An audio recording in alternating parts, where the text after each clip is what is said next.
están privados, medio complejo esta parte.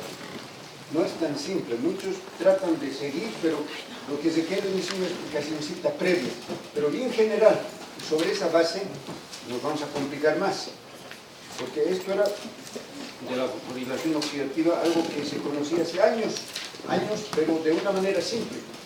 Con el devenir de los años se ha ido complicando, no es complicando, sino que los investigadores han visto con más fineza todos los mecanismos que ocurren dentro de la fosforilación oxidativa. No es tan simple como muchos creen, ¿no?, a la fecha, sino cada vez se va complicando más. Pese a que les decía, la fosforilación oxidativa es una sola parte de toda la mitocondria, que antiguamente lo veían como una cosa bien importante. Es importante, pero sin embargo la mitocondria tiene otras funciones también, que son también importantes. Otra cosa es que recién los investigadores están aclarando muchos mecanismos que yo les he mostrado en una diapositiva que estaba por ahí. La base fundamental parece algo que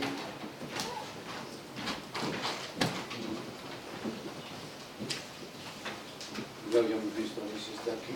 Lo voy a no se me olvida.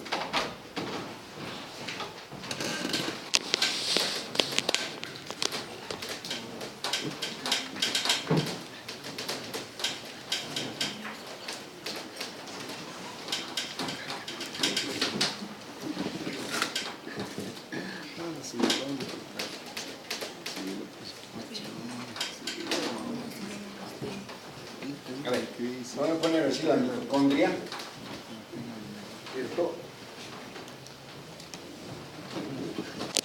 Aquí hay unos elementos que antiguamente pensaban que eran sueltos.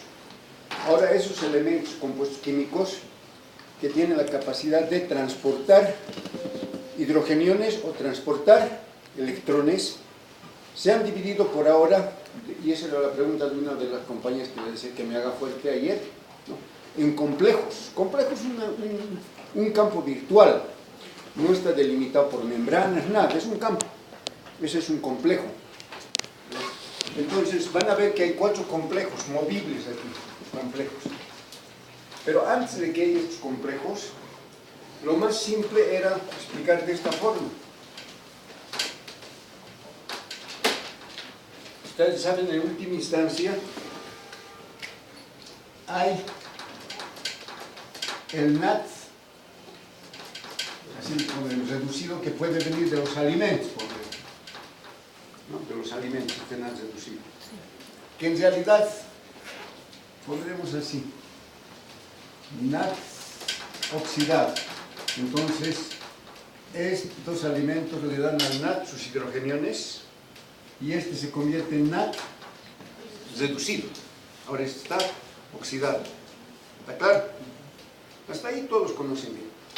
Luego, ingresar a la mitocondria no ingresa el NAD reducido,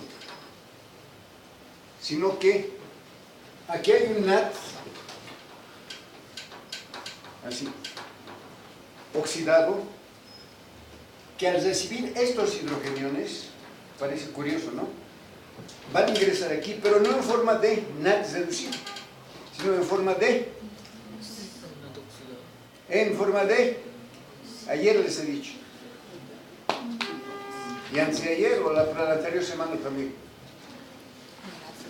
Esta es la parte que a veces no comprenden. No ingresa, lindo sería que ingrese el NAD reducido dentro de la mitocondria, no habría ningún problema. Sin embargo, esta parte de aquí ingresa como equivalentes reductores. Ya les decía, aquí estamos hablando un lenguaje de boliviano, dinero les decía, dinero, para que entiendan. Esto es dinero, bolivianos, no, dinero, bolivianos. Aquí tienen que ingresar bolivianos, dinero boliviano. Pero puede haber que yo utilice para este paso dólares. Entonces ya no son hidrogeniones, los dólares tienen un equivalente, porque con dólares yo puedo comprar bolivianos. ¿Han entendido? Entonces esta parte es la que vamos a mostrar en un momento. O sea, no sé si hoy día o mañana, porque ya me estoy atrasando con esto, ¿no? Pero para que entiendan. Ahora, esos equivalentes se van a transformar lógicamente en NAD reducido, porque aquí habría da NAD dentro de la mitocondria. Y al recibir estos hidrogeniones en forma de equivalentes reductores, que vamos a comprar bolivianos, se reducen. ¿Ahora está claro? Bien. Y luego esto, como ha pasado allá, esto se va a oxidar nuevamente, pero fuera de la mitocondria, para recibir otros hidrogeniones si quieren. ¿Sí me han entendido? Esto es lindo. Ahora, de aquí para allá, hay pues las flavinas, hay los citocromos, ¿cierto? Y finalmente el último citocromo que se llama AA3, que en realidad son dos citocromos. Todo un transporte de hidrogeniones, oxidación, reducción, oxidación, reducción. Lo que hemos visto hasta ahora. Por eso que para mí era bien fundamental, para no estar redundando y que ustedes muchos hubieran asistido a esas clases de óxido, reducción. Era fundamental. Ahí es donde les he explicado todo esto. Entonces, no solamente el transporte de protones, sino el transporte también de electrones. Y aquí algo que me he olvidado poner en la coenzima Q, que también tiene formas de, una forma cuando has recibido hidrogeniones se hidroxila, si quiere. También puede cetonarse o puede formar radicales libres de coenzima Q, no van a decir de oxígeno. Ayer nomás eso les he mostrado. Por eso que esta parte para mí es bien compleja. Ahora, estos citocromos que están llevando hidrogeniones, ¿no? En última instancia pueden reaccionar con el oxígeno molecular que respiramos. Porque ustedes dicen, ¿dónde va ese oxígeno que respiramos? Que ingresa a nuestro organismo. En fisiología les dicen, llega, entra a las células y oxigena. ¿Pero qué ocurre?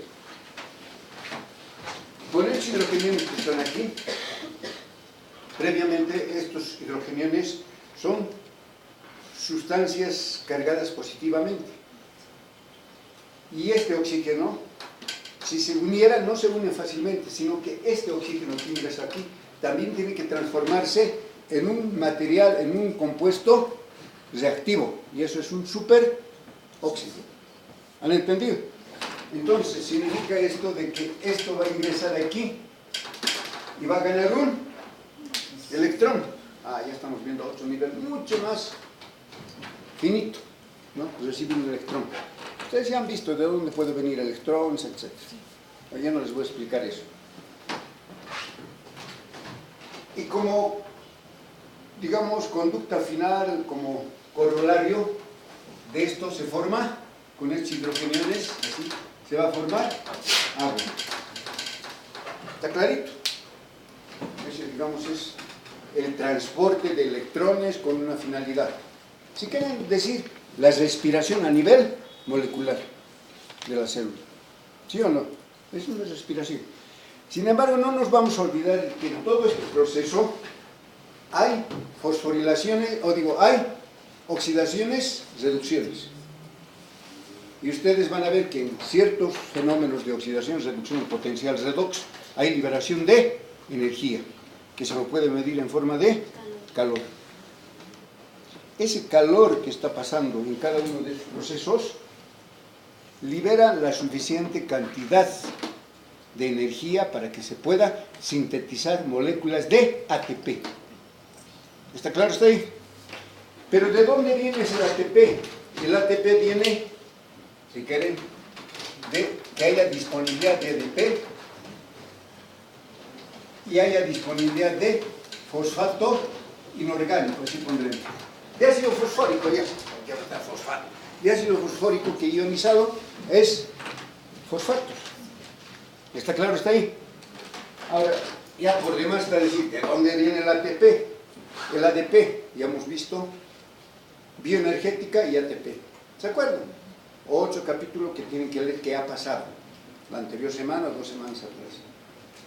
Lo cierto es que hay aquí ADP y tiene que ver fosfato. ¿Para qué? Para que esta unión, que es endergónica, ¿cierto?, pueda acoplarse y formar ATP. En otras palabras, de aquí se forma ATP. La pregunta es obvia. ¿De dónde saca la energía? De ese transporte de electrones, donde hay procesos de óxidos, reducción y liberación de energía. Hablaremos ahora concretamente en forma de calor ya. Está claro, porque el calor es una forma de energía, también eso hemos repasado en la primera y segunda ley de la termodinámica. Todo este sistema es acoplado, es decir, todo ese transporte finalmente con el oxígeno forma agua, se van formando moléculas de ATP, a expensas de ADP más fosfato inorgánico. Pero no es a cualquier nivel, hay sitios dentro de la mitocondria, y esos sitios los han denominado complejos. Hasta ahora son 4 complejos, complejo 1, 2, 3 y 4. Entonces, concretamente, ahora ya nos vamos complicando un poquito. A nivel del complejo 1, a nivel del complejo 3 y a nivel del complejo 4 es donde se forman ATPs. ¿Está claro? Hay un ligero errorcito en el libro de Harper en la edición 30. Entonces les van a identificar, pues vengan con librito. Sin embargo, también se puede generar la misma energía a nivel del complejo 2, 3 y 4. ¿Han entendido? También se puede. Pero, escuchen bien, si parte del NAT, así desde el NAT, los complejos que toman fuerza en formar ATPs, porque hay la suficiente cantidad de energía, es el complejo 2, 3 y 4. ¿Por qué? Porque ahí es donde hay la bomba de protones, que ayer veíamos. En 3 lugares hay bomba de protones. En cambio, en el otro complejo, en el complejo 2, no hay bomba de protones, ¿no? O sea, no hay protones. Entonces, hace que la energía sea un poquito más baja. Entonces, si queremos hacer un resumen, cuando los hidrogenieros están pasando por aquí, como decían antes, se formaban, ¿cuántos ATPs? 3 ATPs. 3 ATPs. Así era el rendimiento acoplado al oxígeno. Es decir, siempre hay una acoplación, no puede desacoplarse, todo funciona de manera sinérgica, es decir, bien acopladito. Si ustedes por alguna circunstancia no le dan oxígeno a la mitocondria, no hay fosforilación oxidativa. ¿Han entendido? Dice que está acoplado. O si no le dan fosfato necesario, no hay ATP, tampoco funciona. O sea que tiene que estar todo bien acopladito. Ahora, puede ser que ingrese por otro lado, recuerdan que también puede ingresar por otro lado la proyección, o sea, el transporte de hidrogeniones. Ayer nomás veíamos eso. Entonces ingresa por el otro lado, yo les decía, a ver, vean por abajo, ayer en el esquema, ya no viene desde aquí, sino es como rompiera, pero puede continuar la fosforilación. Entonces, a ese nivel se forman 2 ATPs. 2 ATPs. Y eso es lo que antiguamente ha quedado hasta ahora. Cuando empieza el NAD transportando hidrogeniones que vienen de afuera, se forman 3 ATPs. Y si no es el NAD, y no es el NAD, sino a través del fato, ahora es el succinato que vamos a ver, que ahora está más clarito eso, se forman solamente 2 ATPs, decimos. Pero haciendo la parte, si quieren, experimental propiamente, no es 3,3, es 2,5. Estequiométricamente hablando, ¿no? Y si entra por la otra vía es 1,5. Eso es lo que quiero que ahora quede bien claro, porque la bioquímica no es una rama dogmática, es 3 y es 2, no. Han visto que con el devenir del tiempo han dicho, ahora sí medimos mejor, porque hay otras cosas más que no hemos considerado antiguamente. Ahora ya se conoce bien. Entonces, Ya ahora hablamos de complejos, ya no simplemente así de una cosa tan simple. Ahora, si tienen preguntas, me preguntan sobre la base que tiene el libro de Harper de edición 30. La 31 no varía mucho, pero si consultan un librito así de mala muerte, ¿no? Yo digo de mala muerte porque no saben ni lo que escribían en ese tiempo, es pues muy simple, eso para primaria está bien. Estamos viviendo un momento de querer saber las cosas a nivel molecular exactamente. ¿Para qué? Con fines de buscar, digamos, algunos medicamentos con una esencia mucho más científica. Ese es el propósito, de conocer las cosas más claras. Igual es en la bioquímica del cáncer. Ver en qué lugar se puede intervenir y decir, aquí matamos a las células cancerosas sin dañar a las células normales. Igual esto está sucediendo. Pero esto estamos solamente viendo con fosforilación oxidativa y cadena respiratoria. En realidad, la cadena es esa sucesión que había de moléculas aquí adentro que tienen la capacidad de transportar hidrogeniones y electrones. Esa es la cadena. Pero al mismo tiempo hay fosforilación oxidativa. ¿Por qué decimos fosforilación oxidativa? Porque este ADP tiene que fosforilarse con este fósforo, este fosfato, para formar ATP. Y saben que el ATP es, digamos, la esencia misma de todas las reacciones químicas, y eso hemos visto la anterior vez, tiene sus ciclos, todo eso. Entonces, si no han visto, tienen que leer de nuevo Bioenergética y ATP, solamente el librito de Harper, y hay conflictuencia. Ahora, ¿quieren saber más? Hay libros sobre esto. La cosa es, de alguna forma, resumirles lo que va a suceder. Ahora, la pregunta pues, ¿cómo conocen eso sin haber visto? Utilizando acopladores, desacopladores, o inhibidores, o venenos, se utilizan aquí, para decir en qué nivel se bloquea. Porque uno diría, ¿cómo se conoce tanto? Utilizando herramientas que hay en la naturaleza, para ver dónde se desacopla, qué es lo que pasa. Eso es lo que vamos a ver ahora. Y entonces, haciéndoles un resumen, al margen de todo esto, les decía, no es solamente esto, sino que les decía, la topografía de la membrana, o de la mitocondria, de las membranas de la mitocondria, son bien importantes. Porque esto da la impresión de que fuera todo un magma ahí, una piscina, no es así, hay compartimientos bien delimitados dentro de la mitocondria. Así como han estudiado ustedes anatomía descriptiva y después alguna vez han complementado con una topográfica, igualito la mitocondria. Hay una membrana interna, una membrana externa. Hay una membrana externa, parte interna de la membrana externa. Hay una membrana interna, tiene su parte externa, su parte interna. Hay un espacio intermembrana, hay las matrices. Y en cada lugar de eso se realizan estos procesos. Y concretamente toda la parte de fosforilación oxidativa se realiza en unos, si quieren, en unas subunidades, así, que ustedes van a ver, unas subunidades. Esta parte se llama la subunidad F1, subunidad F1 y esta cero, esta partecita de aquí. Son unas cositas así. Que ayer lo hemos visto como puntitos rojos. ¿Se acuerdan? Es aquí donde se ve. Está todo esto engranado con todo esto. Ahora, lógicamente, esto tiene que estar bien cerca de algunas reacciones metabólicas, del ciclo de Krebs, por ejemplo. Está junto, porque el ciclo de Krebs es el mayor donador de hidrogeniones.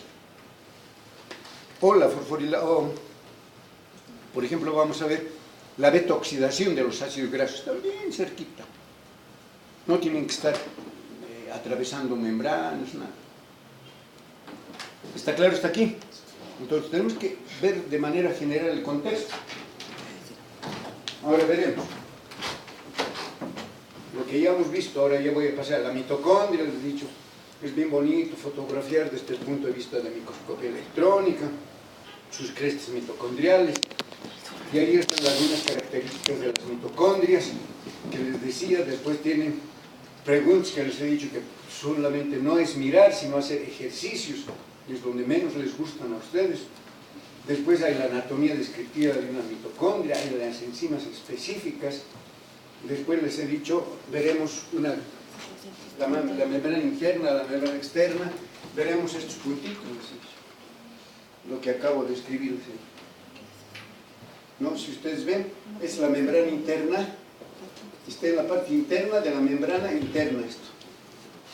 Y aquí está un espacio y aquí otro espacio. Y aquí están digamos, algunas enzimas del ciclo de Krebs. Si ustedes ven, enzimas de la matriz mitocondrial. Esta es la matriz mitocondrial. Las enzimas están ahí, las enzimas del ciclo de Krebs o del ácido cítrico, las enzimas de la beta-oxidación, de la piruvato deshidrogenasa. Todo esto vamos a ver. Pero ustedes ya tienen que pensar cuando estemos viendo que está aquí adentro, ¿cierto? En otras palabras, dentro si esta es la membrana interna, la parte interna de la membrana interna aquí está, en relación con esto, con esos, si quieren, otros dicen complejos. Ese es el término que estamos utilizando. Complejos, pueden decir esas, no sé qué término utilizar, esas cositas, ¿no? Esos circulitos que tienen dos, por ahora, una subfracción, uno o i, no de i, o sea, aquí, cero.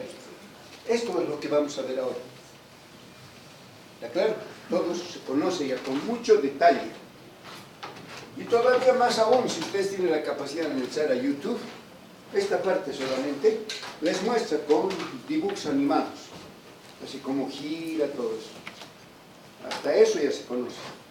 Y eso es para el público. ¿Cómo no vamos a saber nosotros, estudiantes de medicina? Entonces, la cadena respiratoria oxida equivalentes reductores y actúa como una bomba de protones. Ayer nomás veíamos eso.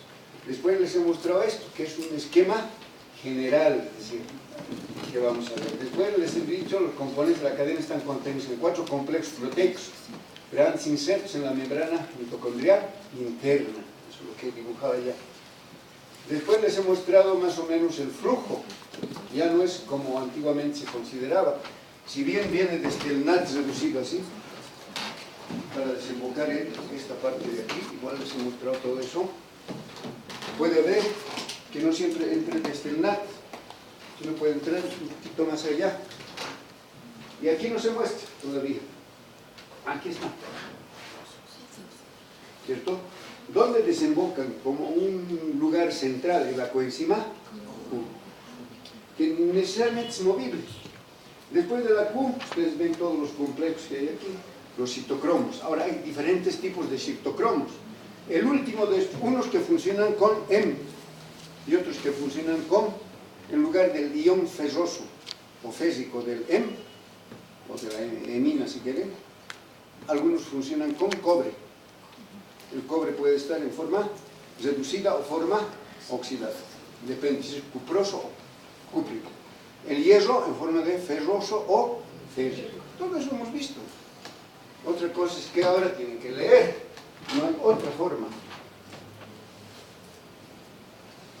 Después les he mostrado, al margen de todo esto, han encontrado otras proteínas más, aparte de las flavoproteínas, las flavinas, que son parte del complejo de la vitamina B2.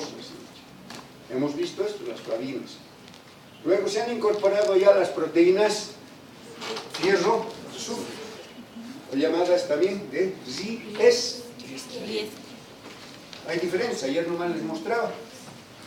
Son componentes de los complejos. Ahora ya no es simple el complejo, ya dicen complejo. Complejo de la cadena respiratoria.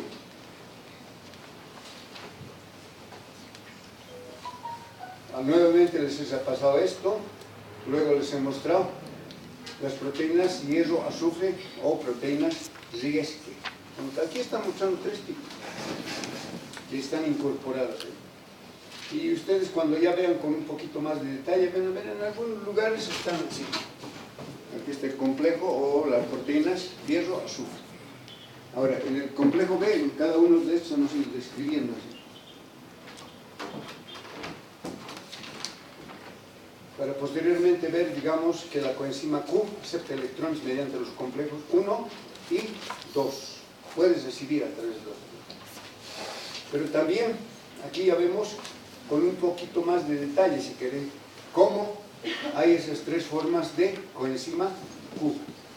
Luego, el ciclo de la coenzima Q acopla la transferencia de electrones al transporte de protones en el complejo 3. Eso también hemos visto. Ahí están las tres formas de la coenzima Q. Ese es su anillo fundamental. Pero aquí vienen tres formas, ¿cierto? Una, esta les muestra una quinona, este es un ol y este es un superóxido. Miren, ese puntito ya le está mostrando que es súper reactivo. El transporte de electrones mediante la cadena respiratoria crea un gradiente de protones que impulsa la síntesis de ATP. Ese gradiente de protones lo que tiene que hacer es hacer mover algo, les decía, porque es una bomba que va contra un gradiente. Y en ciertos lugares hay eso, que salen los protones. Y otros protones, otros hidrogenados se quedan para formar agua. Y los electrones que hay en todo eso, al final, son los que pueden incorporarse al oxígeno para desestabilizar al oxígeno y formar un superóxido capaz de reaccionar con los protones y formar agua. ¿Está claro? Yo sé que muchos están en la luna, pero lamentablemente no puedo hacer más. Por eso que esta parte sí se requiere de que alguien les explique, porque después leen cualquier libro y van a entender mejor. La cosa es de que sepan de que la bioquímica no se ha quedado así paralizada, está yendo a pasos bien acelerados. Ahora, una ATP sintasa ubicada en la membrana funciona como motor rotatorio para formar ATPs. Es decir, en otras palabras, ¿cierto? Esta parte de aquí, para que forme ATP, tiene que haber una enzima, que es todo un complejo. Y ese complejo es esto. Es un complejo la enzima, la ATP sintasa. ¿Está claro?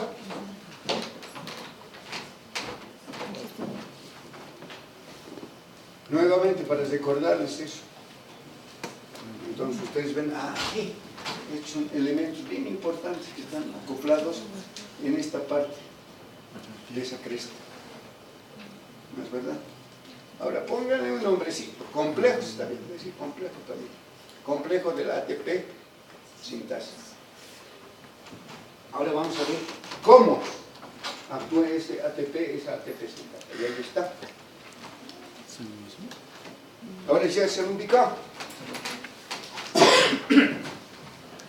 Si ustedes leen el libro de Harper, está bien clarito en la parte en castellano, todo este esquema. Pero vamos a tratar de entender que aquí está la membrana interna mitocondrial, la parte interna, la parte externa de la membrana mitocondrial. ¿Está claro? ¿No es verdad? Entre interna e interna hay este espacio que se llama membrana interna, pero este espacio es intermembranoso.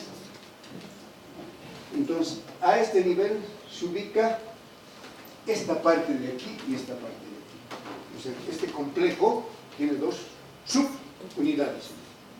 Una que la vamos a llamar F1 y la otra F0. Está bien ubicado.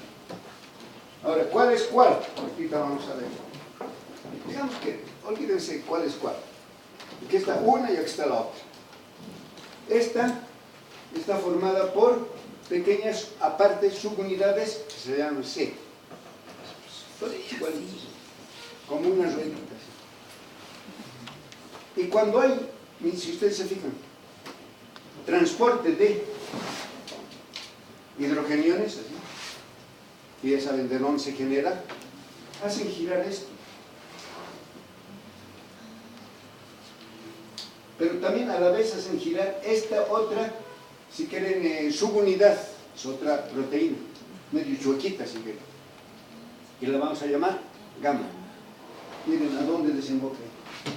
Y en torno de esta subunidad gamma hay otras subunidades.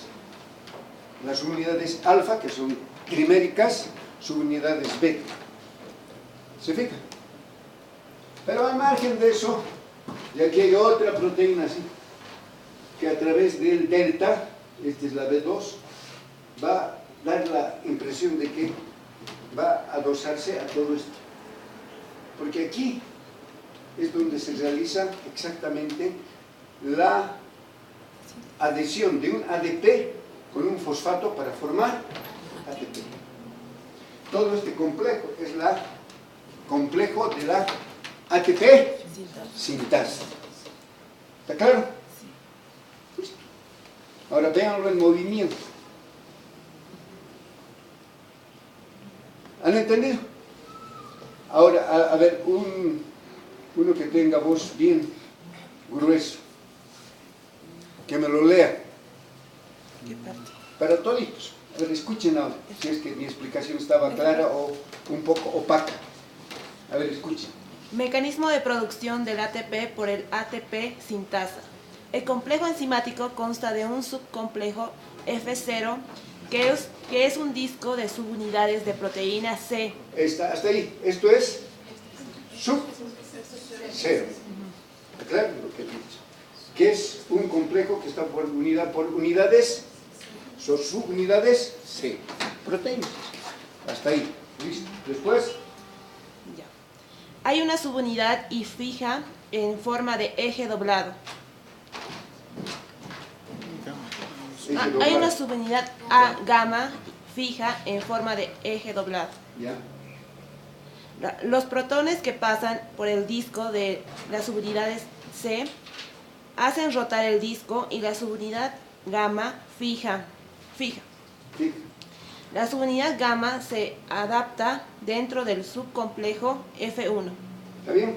de 3 subunidades alfa y 3 subunidades beta que están fijas a la membrana y no rotan.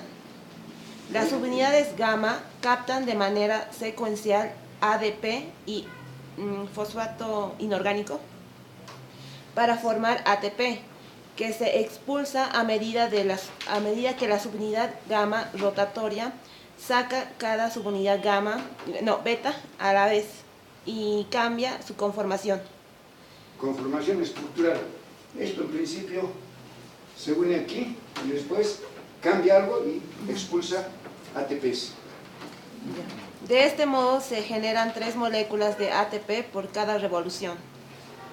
En aras de la claridad, no todas las subunidades que se han identificado se muestran. Por ejemplo, el eje también contiene una subunidad. Esta no está mostrando ni la delta ni esta B. No están mostrando, ni están claras sus funciones. Para no confundir mucho. Porque esto está definido, pero no muestra el hard. ¿Por qué? Para que no confunde, va a ser todo un enredo. Hay más cosas todavía. Más finito es esto. Ahora, ven en YouTube a ver si alguien tiene la capacidad de bajar y buscar esto. Existe. Ponen, lo único que hacen es mostrar y lo van a ver en movimiento. Claro, lo han hecho en movimiento de acuerdo a la gente que ha captado eso y lo ha hecho en movimiento. Cómo van expulsando, ¿no? Gira así, gira así. Eso es lo que ocurre. Para eso se utiliza la energía, para eso se utiliza la bomba de protones. Ese desequilibrio a través de la membrana. Porque para explicar esto, los químicos hacían este tipo de experimentos, pero en tubos de ensayo. Los químicos. Y de ahí surge la teoría química. ¿Qué pasa con esa energía, con ese calor? Decir, ¿se genera ATP? Simple, decir. Ustedes ponen ADP y ponen un fosfato y hay que darle energía y se formaba ATP. ¿Está claro? Simple, decir. Pero ellos no consideraban, los químicos, que esto es más complejo porque hay membranas dentro de la mitocondria. Y entonces alguien con otro criterio ha dicho, no, aquí no es simplemente una ósmosis, hay una teoría quimio-osmótica. Y esto está basada en la teoría quimio-osmótica, química y ósmosis. ¿Está claro? Porque la ósmosis es bien importante. ¿Por qué ahora es tan importante esto? A raíz de eso han comenzado a estudiar la membrana externa. ¿Qué cosa deja entrar, qué cosa deja salir? Después han estudiado la membrana interna de la mitocondria. qué cosa entra, qué cosa sale. Entonces han visto de que no habían sido iguales en cuanto a, si quieren, selección. La externa es más simple, en cambio la interna es bien selectiva. Y para que sea selectiva tiene que haber transportadorcitos a nivel de la membrana interna, porque si hay transportadores van a seleccionar lo que le interesa a la célula y no cualquier cosa. O en otras palabras, a la mitocondria ahora, ¿no? Estamos hablando a nivel mitocondrial. Entonces las cosas ya están cambiando demasiado. Y vamos a ver, ahora, ustedes ven, pucha que son importantes los óvulos, van a decir, ¿sí o no? Porque el óvulo les recibe al DNA del espermatozoide o del padre con mitocondrias maternas. Las cosas que... Por eso alguien dice, la inteligencia se hereda de la mamá y no del papá. Aunque sea un burro, la mamá. Algunas enfermedades mitocondriales, la culpable, las mujeres. También hay que echarle la culpa a alguien. No, no es así. Todo eso está bien interesante. A ver si...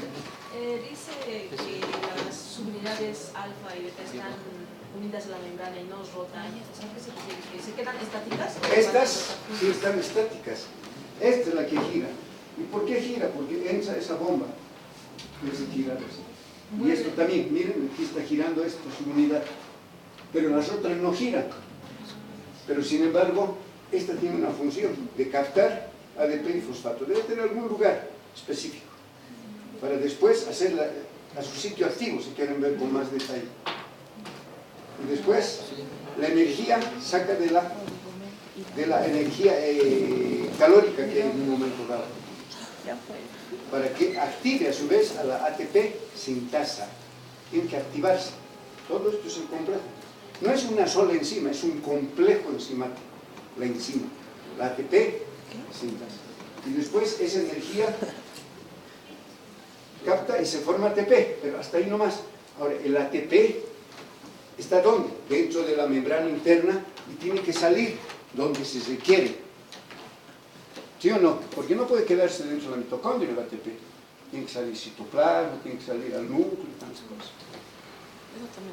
Y ahora alguien va a decir, ¿y de dónde yo consigo ADP y fosfato? Ya vamos a ver más para adelante. También hay selección.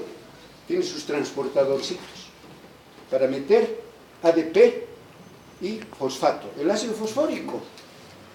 Uno diría, ay, ¿dónde está el fósforo?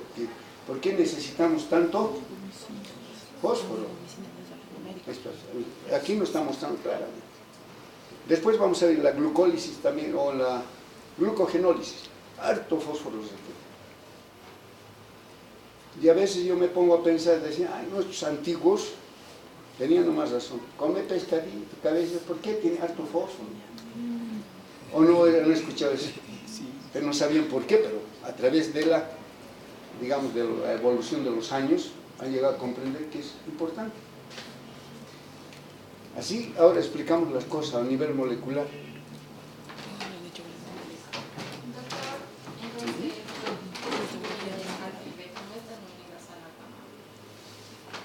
A esta rama están unidas, pero por algún sistema deben estar. Pero sí, se supone que giraría eso. Claro, esto gira, pero no gira esto. Pero, hasta ahí yo me quedo. Seguro que hasta ahí yo me quedo. Es ya un nivel mucho más finito lo que me estás diciendo. Yo cuando no sé, no sé. No sé. Es que investigar esto, ¿se dan cuenta? Es bien difícil. Claro, una cosa gruesa, por ejemplo, en un cadáver podemos ver, pero esto no se ve ni se toca. Pero sin embargo se siente. ¿Sí o no? Se siente todo esto. Porque ¿cómo se siente? A ver, les diré, miren, hay una relación, si ustedes ven, que van a ver por ahí, fósforo, oxígeno. Si hay 3 de fósforo, de fosfato, requiere 1 de oxígeno. Por cada de 3, 1. La relación es 3 a 1. Si rompen esta relación, algo va a suceder con aquello. Si, por ejemplo, las relaciones 1, quiere decir que no hay mucho fosfato, en algún lugar se va a parar. Tiene que haber la necesaria cantidad de fosfato y tiene que haber la necesaria cantidad de oxígeno. Todo acopladito. Se puede romper esto. Ahora, alguien me va a decir, y eso vamos a ver por delante, ¿no? Si bien está transportándose toda la parte de la cadena respiratoria, ¿no? Electrones, protones, y el oxígeno está presente. Pero en alguna forma nosotros podemos, con algún medicamento, con alguna sustancia química, romper eso, la fosforilación oxidativa, porque al mismo tiempo tiene que haber fosforilación oxidativa. Podemos bloquear aquí, podemos bloquear aquí, podemos... ¿no? Entonces ustedes dicen, si bloqueamos, o si quieren, no damos fosfato, o no damos ATP, ¿qué ocurre? Va a seguir la cadena respiratoria. Pero no se van a sintetizar ATPs. ¿Y dónde está esa energía? Pues esa energía se puede liberar en forma de calor. Entonces comen y sienten calor, pero no hay ATPs. Y los ATPs son importantes.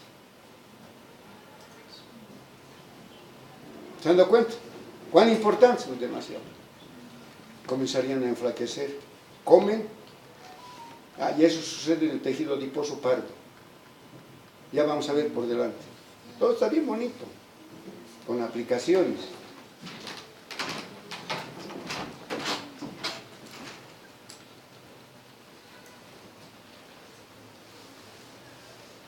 Bueno, esto ya ha leído la compañera sobre los subcomplejos. Eso lo he puesto a propósito, pero lo he hecho leer. Estos dos, ¿no? Que ya conocen. ¿En qué nivel están?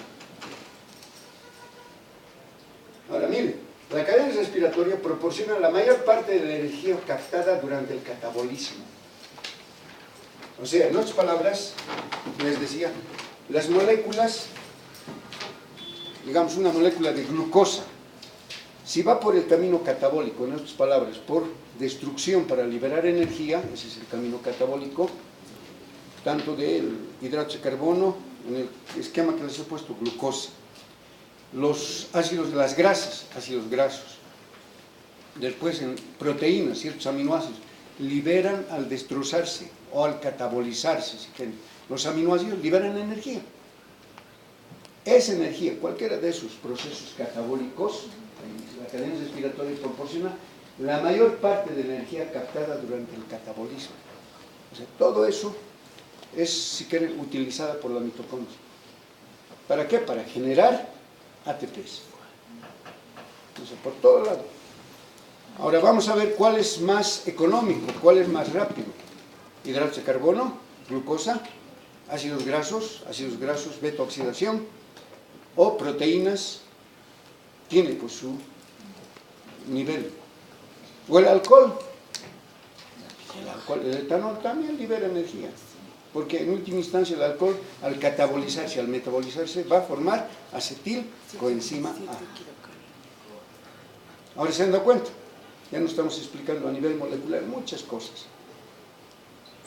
Entonces, el control respiratorio asegura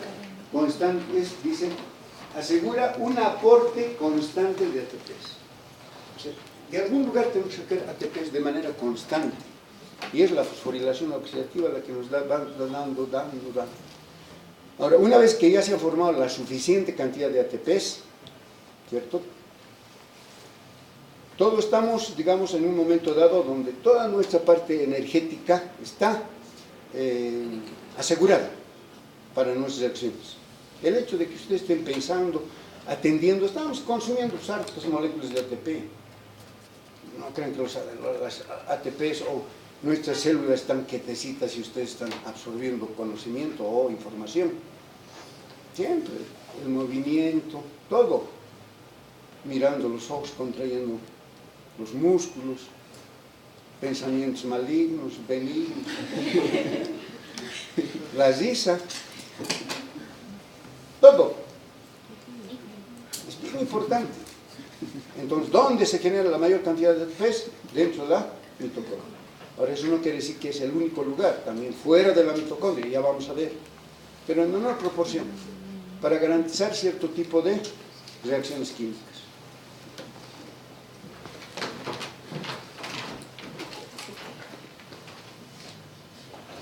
Bueno, ¿cómo podemos controlar? Esto es muy claro. Por ejemplo, los estados de control respiratorio. La parte respiratoria. Hay 5 estados. Este estado 5 es el que cuando están las células quietecitas. Pero los demás, por ejemplo, tiene que ver en el estado 1 disponibilidad de ADP y de sustrato. En otras palabras, el sustrato es el fosfato de la célula. Si no hay ADP, no hay sustrato, pues se queda en el estado 1. En el estado 2, disponibilidad solamente de sustrato. No le damos fosfato, igual se para. En el estado 3, la capacidad de la cadena respiratoria en sí, cuando todos los sustratos y los componentes están presentes en cantidades que originan saturación. Tiene que estar en cierta concentración hasta que se satura. Dice, hasta aquí nomás, ya no puedo más, porque hay la suficiente cantidad de ATP. Y cuando hay la suficiente cantidad de ATP, el organismo sabiamente dice, la célula, no el organismo, porque es muy fisiológico, ¿no? Entonces la célula dice, bueno, ya tenemos garantizado, ahora acumularemos. ¿Para qué? Por si acaso no coma, entonces voy a sacar de allá. Y eso vamos a ver, eso es la glucogénesis. La glucosa es la que más se acumula, rápidamente. Y también se degrada rápidamente cuando el organismo, la célula necesita. Después los lípidos, en forma de grasas. Y al final, cuando no hay glucosa, eso vamos a ver durante el metabolismo de la glucosa, echamos mano a los lípidos. Después, si no tenemos nada, echamos mano a nuestras proteínas. Y después venimos con un enflaquecimiento total. Doctor, ¿siempre se dice dormir? Son estados diferentes. No me refiero a lo del consumo energético. Siempre después de glucosa, después lípidos. Sí. Esa es la disponibilidad.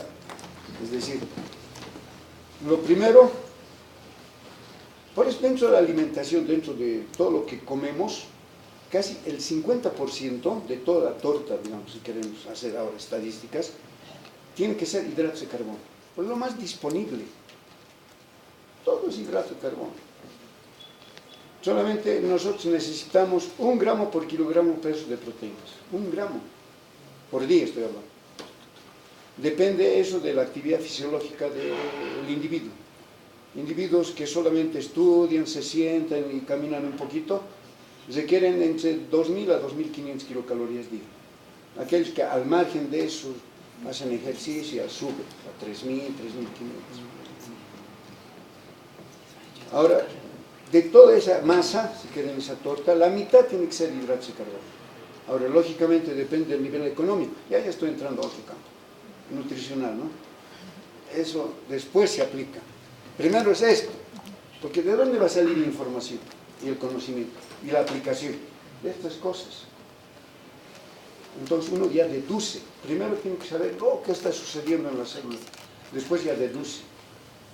Y dicen, esto es bueno, esto es malo. Como hay tanta cosa, van a ver en la televisión, nos dan, pero... Y nosotros somos hasta aire podemos comprar.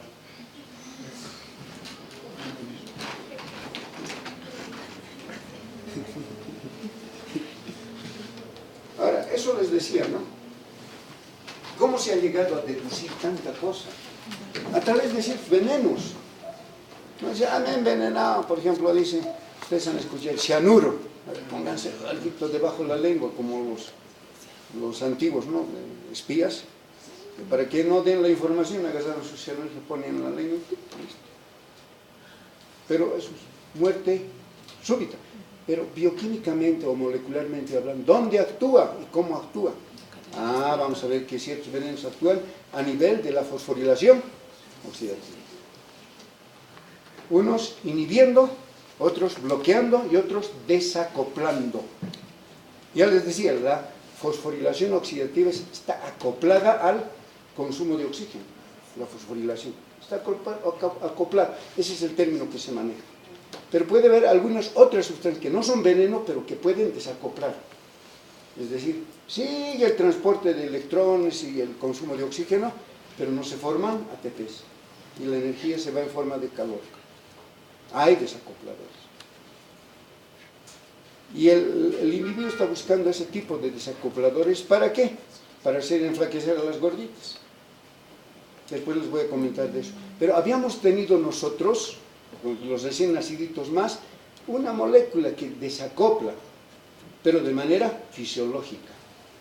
Y está en abundancia en los recién nacidos. Eso ya es aplicación. Los osos para invernar también tienen eso. Después comentamos eso. Primero la parte básica. Es muy fácil salirse. Muchos venenos inhiben la cadena respiratoria. Ahora vamos a ver eso.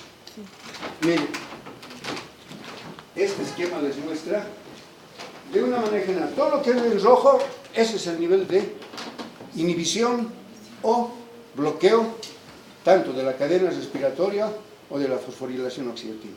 Y hay otros que desacoplan simplemente. ¿Está claro? Entonces miren, por ejemplo, aquí va el complejo 1, el complejo 2, el complejo 3, ¿dónde está? ¿Dónde está el complejo 3? 1, 2, aquí está. Este es el complejo 3 y este es el complejo 4. ¿No? Ahora, iremos por el complejo 4 si quieren. El complejo 4 está ya cerca para recibir oxígeno. No está botando oxígeno, ¿sí? Para recibir oxígeno y formar agua.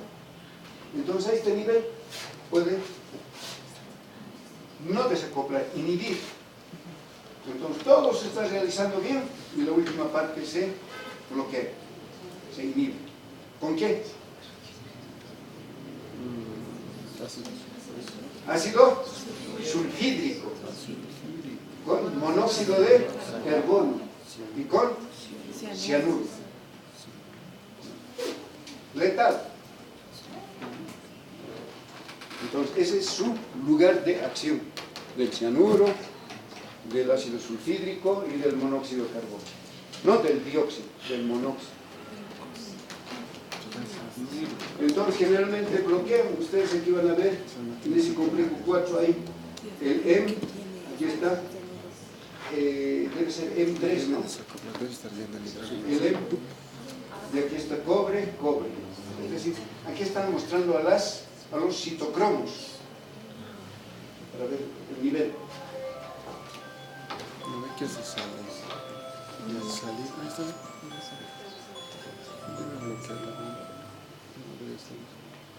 Y después van a ver inhibidores y desacopladores, por ejemplo. Aquí dicen desacoplador. Es decir, desacopla para que no se forme de ATP, ADP, ATP. Aquí pueden desacoplar, aquí pueden desacoplar, aquí pueden desacoplar. Es decir, en esos tres lugares. 1, 2, 3. La pregunta del millón, ¿dónde se forman ATPs? En el complejo 1, 3 y 4. Bueno, mañana vamos a continuar con eso, pero para que sea más entendible, vayan a leer un poco, aunque no entiendan. Lean, pero se van a dar cuenta que después con una explicación van a entender. ¿Qué te cuesta ahorita?